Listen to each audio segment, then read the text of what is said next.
फिर इंसान पे सारी मार्फतों के दरवाजे खुल जाते हैं, तरीकत के दरवाजे खुल जाते हैं। फिर इंसान उसको ना किसी की जरूरत रहती है, किसी दुआ की जरूरत नहीं रहती, किसी कहने की जरूरत नहीं रहती, उसका काम खुद ब खुद चलना शुरू हो जाता है। लेकिन पैरों नूं पक हो जावे, मेरा यार सज्जन किसे होर ना दे, ये होना शर्त है, ये वो मकाम है, ये तरीकत है कि पैरों नूं पक होवे, मेरा यार सज्जन किसे होर ना दे।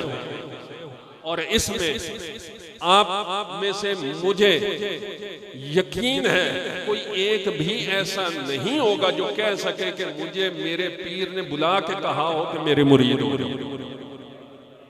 ये मैं दावे से एक बात कह सकता हूं, मेरे पीर ने की क्या बात है, मेरे पीर के पीर ने भी कहा हो कि आओ मुरीद हो जाओ। आप ये कह ही नहीं सकते। आपके दिल ने गवाही दी थी कि अगर मैंने हाथ देना है तो किसी के हाथ में देना है। आपके दिल ने ये गवाही दी थी कि अगर मैंने मुरीद होना है तो मैंने इसी का, आपके दिल ने कहा था।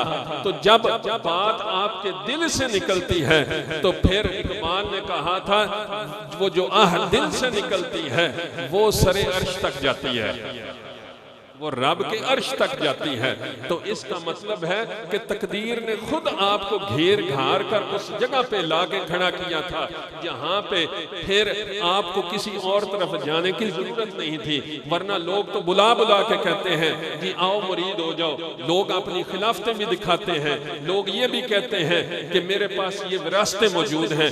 लेकिन मेरे हजरत साहब रहमतुल्लाह अलैह आपने ना अपनी विरासतें दिखाई हैं कि जनाब मेरे पास, बल्कि आप तो इतना छुपा के रखते थे अपने आप को कि हजरत जलील मांगता अब्दुल जलील साहब रहमतुल्लाह अलैह इतनी आजिज़ी में अपने आप को रखते थे। हजरत साहबजादा अब्दुल जलील रहमतुल्लाह अलैह मांगता वाले, उनका विसाल हो जाता है। तो जब आप 40वें में जाने लगते हैं तो आबिद शाह साहब भी साथ होते हैं, मेरे हजरत साहब रहमतुल्लाह अलैह के मैयत में जाते हैं और एक और साथी भी साथ होते हैं।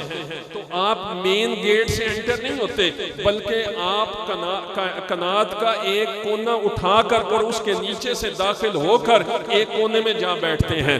अब ये इतने बड़े मकाम का शख्स और इतनी आजिज़ी कर रहा है तो अम्मार सईद साहब जो साहबजादा साहब हैं, मौजूदा साहबजादा साहब, उन्होंने जब देखा उन्होंने पैगाम भिजवाया कि साहबजादा साहब हजूर आप आगे आ जाएं, स्टेज पर आ जाएं।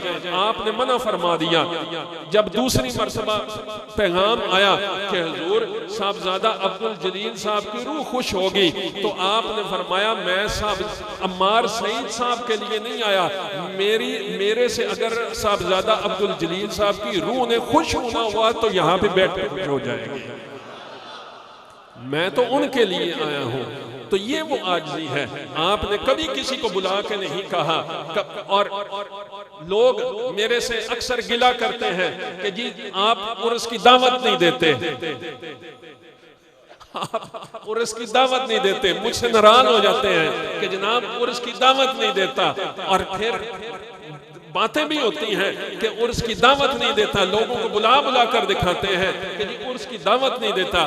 तो मैं कहता हूं मेरे पीर ने नहीं दी तो मैं वैसा काम क्यों करूं जो मेरे पीर ने नहीं किया।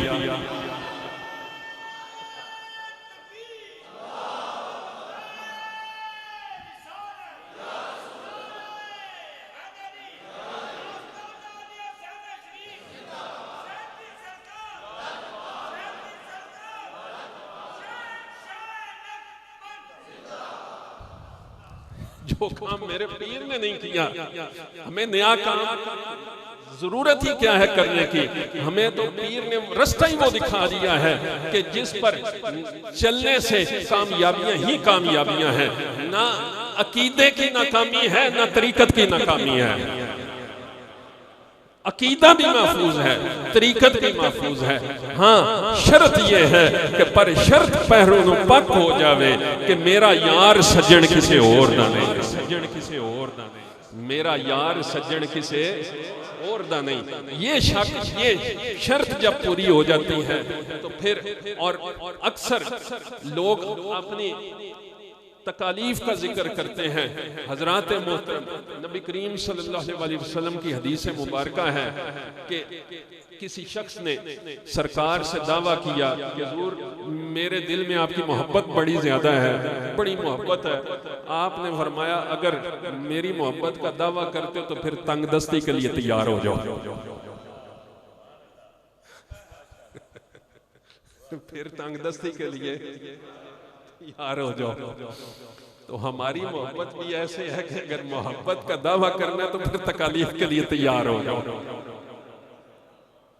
जो शीश तली पे रख न सके,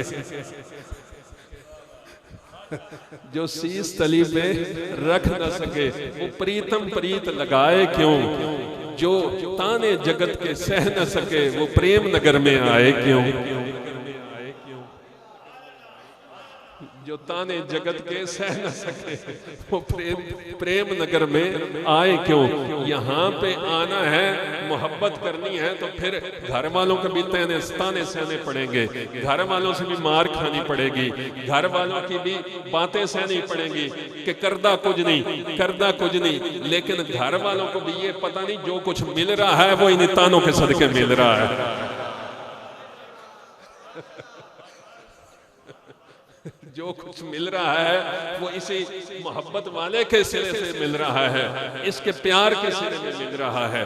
तो इसलिए, और मैंने तो ये तजर्बा किया है और अपनी आंखों से भी देखा है और गुज़श्ता भी जितनी भी तारीख खोलते हैं ना कि हमारे सिलसिले में तो जो अमीर बनता गया है, जिसके पास पैसा आया है वो हमारे सिलसिले में रहा ही नहीं, उसको हमारे सिलसिले ने कबूल ही नहीं किया। जो अमीर हुआ है, और अमीर कौन है? अमीर वो है जिसको अपनी दौलत से मोहब्बत हो जाए, जिसको अपनी दौलत से मोहब्बत हो जाए। और जिसको अपनी दौलत से मोहब्बत ना हो, महबूब से प्यार हो, वो अमीर नहीं, वो गरीब है। वो गरीब है। जिसको अपने दौलत से प्यार हो जाए वो अमीर है। जिसको उस्मान गनी, आप अमीर नहीं है, सखी हैं, अमीर नहीं है, क्योंकि आपको सरकार से प्यार हो गया है। तो इसलिए मैंने तो अपने सिलसिले का तजर्बा किया है कि इसमें जिसके पास पैसा आता गया है और जिसने उसकी आसानियां पैदा होती गई हैं, वो फिर सिलसिले में रहा ही नहीं। लगता है कि क्योंकि मेरे हज़रत ख्वाजा महमूद आज़म रहमतुल्लाह अलैह आपने फरमाया था कि जोड़ ना सकेंगे, लेकिन जितनी जरूरत होगी वो पूरी होती रहेगी। हमारा सिलसिला भी तवक्कुली है, हमारा सिलसिला भी तवक्कुली है और हमारा निज़ाम भी तवक्कुल पे चलता है। मेरे हज़रत साहब रहमतुल्लाह अलैह आप कई मर्तबा फरमाया करते थे कि जब उर्स आ रहा होता है तो जेबें खाली होती हैं, लेकिन उर्स भी हो जाता है, काम भी चल जाता है, ये भी पता नहीं चला कि काम हो भी कैसे गया है और सबसे अच्छा हो जाता है।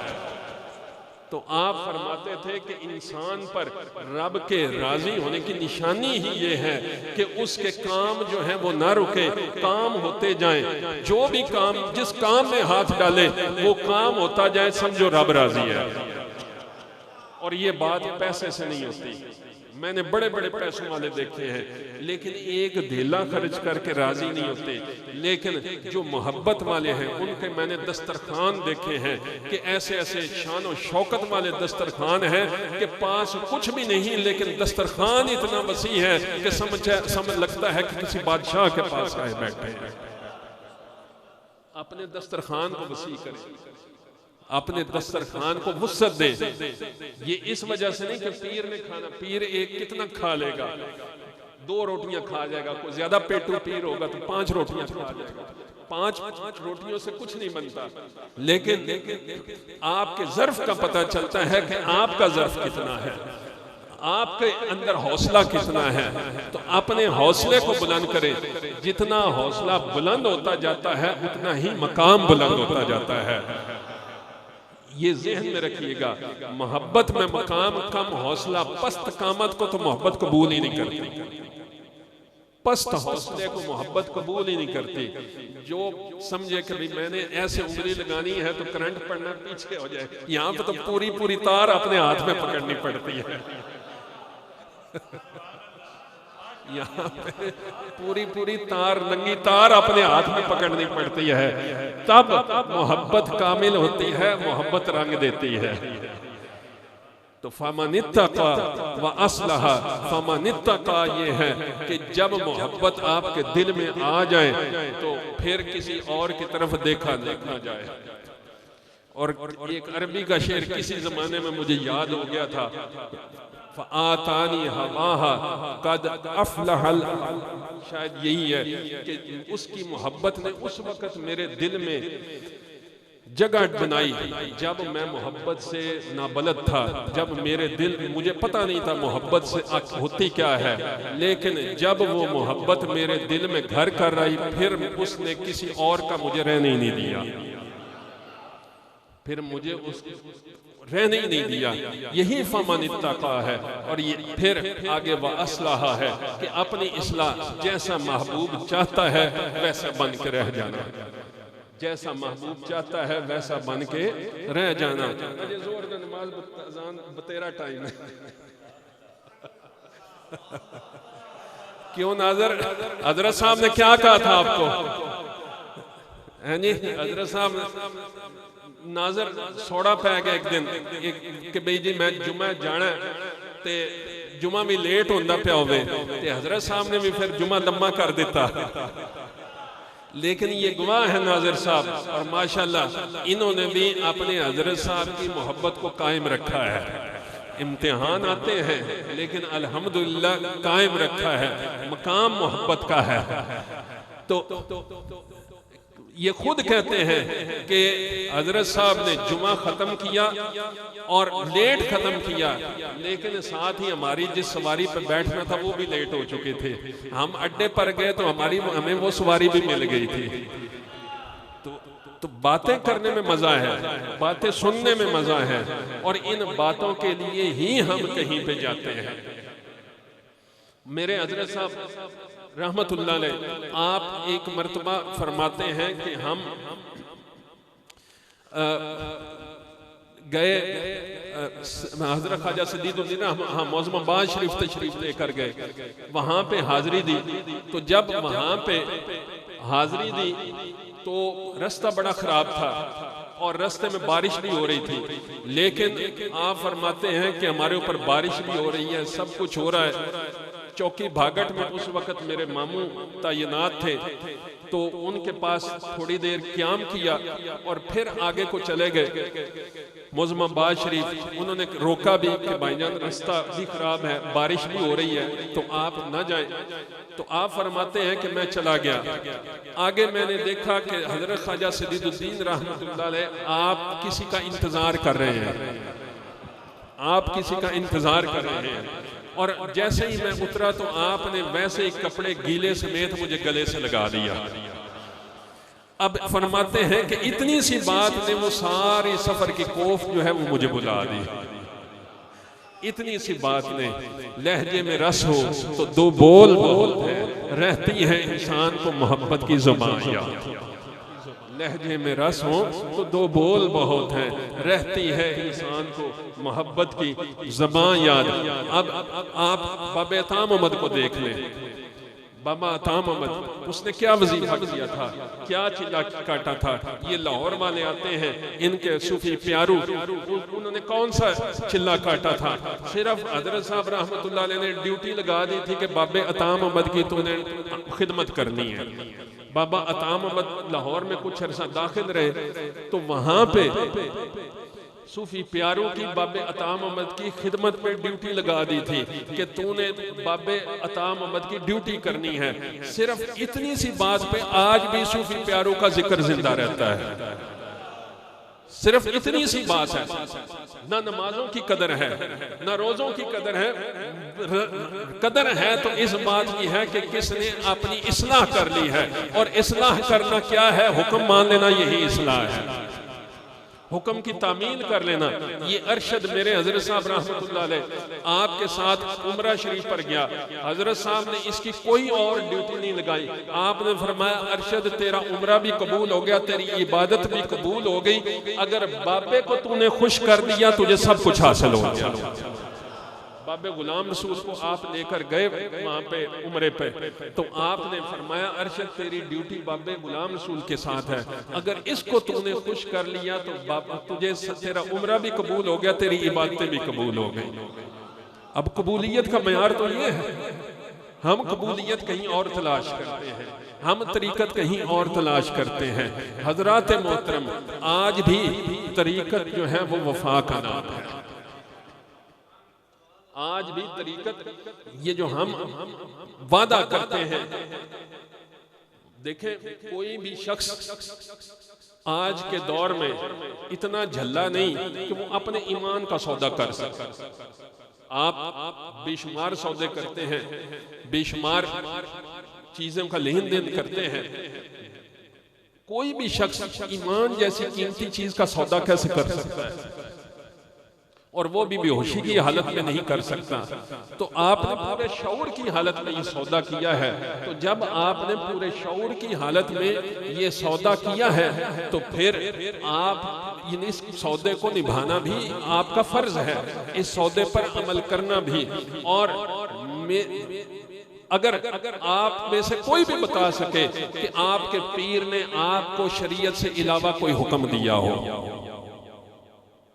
शरीयत के अगेंस्ट कोई हुक्म दिया हो, आपके पीर ने आपको कोई भी हुक्म ऐसा दिया हो जिस पर शरीयत की कोई कदगन लगती हो, या आप अब जिस मकाम पर तशरीफ फरमा है, जिस आस्ताने पर आए बैठे हैं, यहाँ पे कोई खिलाफ शरा काम हुआ हो यहाँ पे, तो जब इतनी पाक फिजा है, इतना मुअत्तर माहौल है, तो फिर मैं ये नहीं जाता कहता कि आप कहीं और ना जाएं, जहां आपकी मर्जी है जाएं, लेकिन पहली मोहब्बत को तो कामिल कर लें। जब पहली सीढ़ी नहीं चढ़े फिर अगला स्टेप कैसे आएगा। जो कहते ने जेड़ा इत्थे माड़ा ते वो अमरीका भी टुर जाओ माड़ा ही रहिंदा है, जो एक पर्चे में फेल हो गया वो सारे पर्चों में फेल है, जो एक मोहब्बत को कामिल नहीं कर सकता वो सारी मोहब्बतों में फेल है। वो जहां मर्जी चला जाए, एक ही मोहब्बत हो तो फिर सारी मोहब्बतें भी उसको इज्जत देती हैं। तो इसलिए अपने आप को पहले एक मोहब्बत में तो कामिल कर लें, एक का तो कमाल हासिल कर लें, तो फिर आपको सब लोग भी इज्जत देंगे कि कदर करेगी सारी सरदार दुनिया। जब आपका ये हाल हो जाएगा कि पर शर्ते पैरों नूं पक होवे, मेरा यार सज्जन किसे होर दा नहीं, रवे सुता भावे उम्र सारी, डिंगा वाल ओदे माल ते ढोर दा नहीं, ते कदर करेगी सरदार दुनिया नाले, कहेगी यार कमजोर दा नहीं। आपकी जो भी कदर होनी है आपको अपने पीर की वजह से मिलना है। आप सैदा शरीफ का तारुफ करवाएंगे तो वहां भी आपकी कदर होगी, लेकिन अगर आप तारुफ नहीं करवाएंगे तो आप देखेंगे फिर आपके साथ क्या सलूक होता है, क्योंकि उस वक्त आप खुद बन के गए हैं। लेकिन मैं किसी भी निस्बत की मिसाल के तौर पर गोलड़ा शरीफ का कोई मेहमान यहाँ पे आ जाता है, उसको जो कुछ मिलना है गोलड़ा शरीफ की वजह से मिलना है। पीर सियाल का कोई मेहमान आ जाता है, उसे जो कुछ अता होनी है वो पीर सियाल की वजह से होनी है। अगर वो अपने आप में बन के आता है तो फिर एक तरीका है, उसके मुताबिक चलते जाते हैं। तो हजरत मोहतरम फमनित्तका व अस्लहा, और फमनित्तका और अस्लहा की इंतहा ये है कि जो कुछ आपके पीर ने आपको सबक दिया है उसको जरूर पढ़ें, उसको जरूर पढ़ें और उस पर अमल करें। और हमने भी एक सिलसिला बना रखा है, उस सिलसिले से जुड़ने की कोशिश करें। हमने भी एक सिलसिला बना रखा है जिसमें काफी साथी माशाल्लाह जुड़े हुए हैं। तो जो भी खानकाहे सैदा शरीफ से जुड़े हुए हैं उनको चाहिए कि वो उस सिलसिले के साथ जुड़े रहें। आप भी जुड़ें और अपने घर के जो अफराद हैं उनको भी उस सिलसिले में जोड़ें, ताकि वो जो फैजान है, जिस चीज की कमी आप महसूस करते हैं वो आप पे। और एक बात ज़हन नशीन फरमाइए कि जब भी हमारे हालात, हम समझते हैं ना कि हम परेशान होते हैं, तो इस परेशानी की वजह ये नहीं कि आपके कोई हालात माड़े होते हैं, इसकी वजह यह है कि किसी ना किसी ताल्लुक में कहीं ना कहीं कमी आ रही होती है। अपने उस ताल्लुक को इस तरह से मजबूत करें कि जो आपने वक्त आपको सबक दिया है उसको जरूर पढ़ें। और हजरात मोहतरम, बाकी उर्स पर हाजिरी अपनी जगह है, लेकिन तन्हाई की हाजिरी की और ही बात है। तन्हाई की हाजिरी की और ही बात है कि जब आप उर्स के, आप देखें ना, एक सवाल होता है लाजमी, एक सवाल होता है लाजमी, वो हर बच्चे ने लाजमी करना होता है, और एक सवाल ऐसा होता है जो सिर्फ उसी को करने की जरूरत भी महसूस होती है या वही कर सकता है जिसने 100/100 नंबर लेने होते हैं। ठीक है जी। तो आरास जो है, इन पर हाजिरी जो है, ये लाजमी सवाल है, ये आपने लाजमी करने हैं ताकि आप पास हो सके। लेकिन अगर फर्स्ट पोजीशन हासिल करनी है या सेकंड पोजीशन हासिल करनी है तो फिर आपको ऑप्शनल सवाल भी हल करने होंगे। और ऑप्शनल सवाल क्या है कि आप आम दिनों में भी अपनी हाजिरी को मामूल में लेकर आया करें, ताकि आपको पता चले कि पीर खाने में होता क्या है। और आज आपकी खिदमत करने के लिए मैं अल्हम्दुलिल्लाह बड़े फख्र से कहता हूँ कि आज आपकी खिदमत करने के लिए जो लोग मौजूद हैं, उनमें हमारे वो तालिब इल्म भी मौजूद हैं जो कि अब आलिम भी बन रहे हैं। आपकी खिदमत सिर्फ आम लोग नहीं कर रहे, बल्कि वो तालिब इल्म कर रहे हैं जो या तो दरस निज़ामी के 5वें साल में है या 6ठे साल में है, या उन्होंने अब दरस निज़ामी भी कंप्लीट करने की, और सिर्फ दरस निज़ामी नहीं कंप्लीट कर रहे बल्कि वो कोई MA इकोनॉमिक, BS इकोनॉमिक्स में दाखिला लेने के लिए पर तोल रहा है, कोई BS इंग्लिश में दाखिला लेने के लिए पर तोल रहा है। तो ये सिर्फ दीनी तालीम नहीं, यहाँ पे दुनियावी तालीम को भी उसी तरह लेके चला जाता है। बात सिर्फ यकीन है, और ये किसी और, मैं अपना कमाल नहीं समझता, मैं समझता हूँ ये भी कमाल मेरे पीर का कमाल है कि जिन्होंने एक बूटा लगाया था यहाँ पे हिफ्ज का, और माशाल्लाह आज वो फलता फूलता चला जा रहा है। और आइंदा कुछ अरसे के दौरान आप देखेंगे कि हमारी खानका की रौनकों में कितना इजाफा होता चला जाएगा और उसमें कितनी शानदार चीजें होती चली जाएंगी। बस मसला सिर्फ एक ही है कि पैरों पाक हो जाए, पैरों पाक हो जाए कि मेरा यार सज्जन किसे और ना नहीं। तो आज के उर्स का दिन का सबक ये है, अब के अपनी तरीकत के अंदर अगर कमाल हासिल करना है तो तरीकत मोहब्बत की दूसरी निशानी है।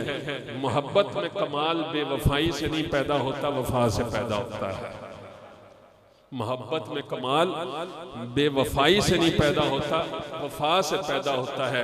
टूटने से पैदा नहीं होता, जुड़ने से पैदा होता है।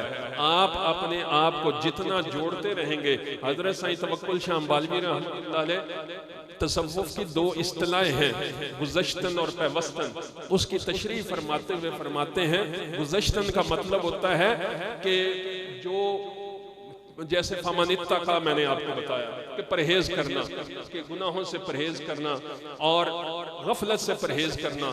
और पैवस्तन है कि रब की रजा के साथ जुड़ना, यानी दुनिया से अपना आप को नाता छुड़ाते जाना, और पैवस्तन है रब की रजा के साथ जुड़ते जाना। तो आपसे किसी ने सवाल किया, हुजूर ये कैसे होता है? आप फरमाते हैं कि ये काम दोनों बराबर होते हैं कि जितना बंदा दुनिया से तर्क होता जाता है, जितना दुनिया को छोड़ता जाता है, रब के साथ उतना पैवस्त होता चला जाता है, रब की रजा के साथ उतना पैवस्त होता चला जाता है। तो हजरात मोहतरम, हमारा मकसद इस दुनिया के अंदर यही है कि अपनी निस्बत का कमाल हासिल करते हुए रब की रजा हासिल कर लेना। पीर नगर को जाके नबी नगर को जा, और नबी नगर में बैठ के दर्शन यार का पा। और आखिर में एक कलाम हजरत साहब सुना करते थे जो मैंने काफी अरसा हो गया नहीं सुना, तो मेरा दिल चाहता था कि मैं आपको भी सुना दूं, और उसके बाद इंशाअल्लाह नमाज होगी, अजान होगी, नमाज होगी, और उसके बाद लंगर होगा। ठीक है जी, तो इसलिए आपने परेशान भी नहीं होना। दिल बहुत बेकरार है, आजा दिल बहुत बेकरार है, आजा आँख फिर अश्क बार है, आजा आँख फिर अश्क बार है, आजा दिल बहुत बेकरार है, आजा जान जाने को है मेरे जाना,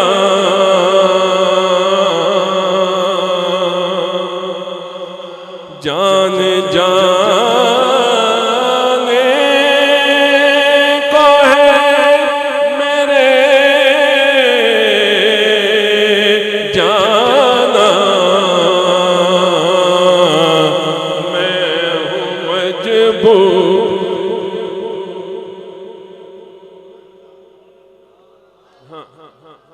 तू कहीं आस पास है, आजा तू कहीं आस पास है, आजा मैं हूँ मजबूर दहर के हाथों,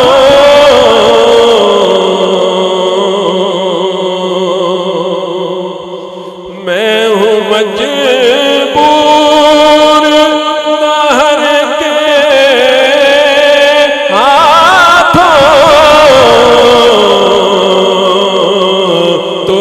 तो बाए प्यार है,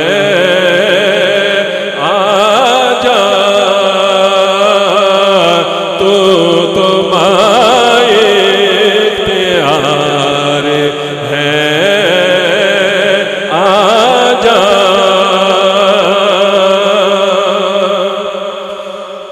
टूट जाए ना सांस की माला,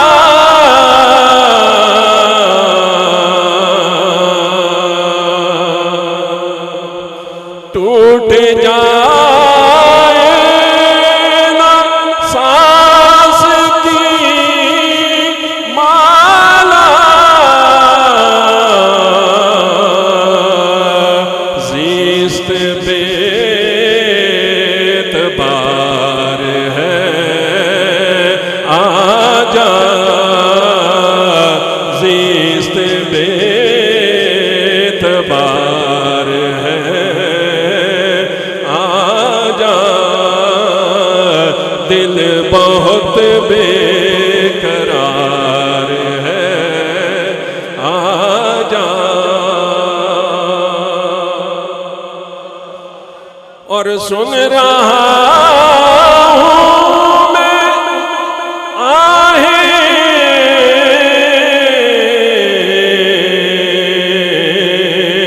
तेरी, सुन रहा हूँ मैं आहटें तेरी, तो कहीं आस पास